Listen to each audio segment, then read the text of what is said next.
எந்த ஒரு நிலையிலும் சிவபக்தியை கைவிடாதீர்கள். அது எப்படிப்பட்ட துன்பம் வந்தாலும் சரி, எப்படிப்பட்ட கஷ்டம் வந்தாலும் சரி, மனம் என்ன உங்களை போட்டு குழப்பினாலும் சரி, அந்த மனம் சொல்வதை சில நேரங்களில் வந்துட்டு புத்தி கொண்டு ஆராய வேண்டும்.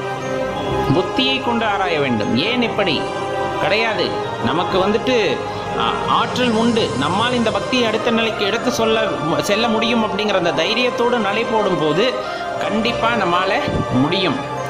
அப்போ தடை வருது, இடைஞ்சல் வருது, என்னால் முடியல அப்படின்ட்டெல்லாம் இறைவனின் மீது வைத்த பக்தியை வந்துட்டு திரும்ப பெற்றுக்கொள்ளக்கூடாது. அதுக்கப்புறம் இறைவனை குறை சொல்லவும் கூடாது. எதுவுமே எடுப்பில் கிடைப்பது இல்லை. முயற்சி செய்யாமல், அதற்கான பயிற்சியை செய்யாமல் நாம் நடந்ததே இல்லை. அப்படி இருக்கும்போது இறைவனை உணர்வது மட்டும் அவ்வளவு லேசப்பட்ட காரியமாக அமைந்து விடுமா? அதற்கான முயற்சியும் பயிற்சியும் கண்டிப்பாக செய்ய வேண்டாமா? நல்லா தெரிஞ்சுக்குங்க, எந்த நேரத்திலையும் பயிற்சியும் முயற்சியும் இல்லாமல் எதுவுமே நமக்கு கிடைப்பதில்லை.